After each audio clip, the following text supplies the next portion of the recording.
So now that we've learned about all of the properties, the associative, the commutative, combining like terms, when we can do that, and the distributive property, we're going to start putting them all together so that we can make equivalent expressions. So when we've put it all together, we still have to follow GEMS.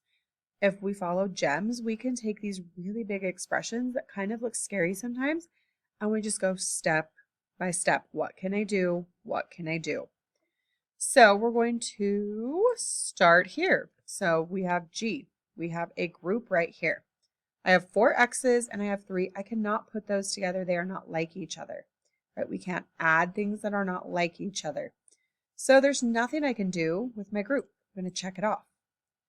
I don't have any exponents. We're checking it off. Okay, now we're looking to multiply. So here we have multiplication with the distributive property. So 2 times 4 is 8 with an x, right? And that x is not multiplied. This is 8 x's. That is multiplied. This x doesn't mean multiply. And we're adding on. We have to give it to the second one as well. 2 times 3 is 6. So now we have used that. And then we're going to minus 4. So we're looking to see if we have any other multiply or divide. We don't know what x is, so we can't multiply. Here's a plus, here's a minus. We are done with our multiply and divide step. So now we are going to subtract and add things that are like each other. Okay, we don't have any more x's, so we're just going to bring that down, 8 x's. We have 6. We're going to take away 4. We are left with 2. 8x plus 2. We can't put x's and constants together, so this is as simple as we can go.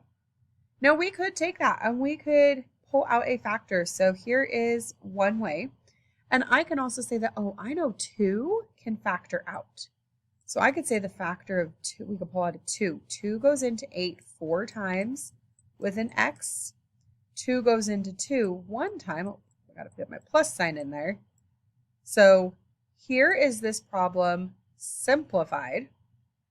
And then we could take it, if we wanted to, another step, and we could say, here's another equivalent expression. 2 times 4x is 8x plus 2.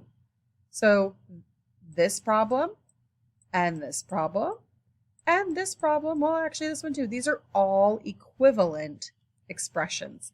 So we simplified, and we could even factor it if we wanted to. So let's try one more of those. So we have 14 minus 5g's plus 3 groups of 4g's minus 2. So we have a group.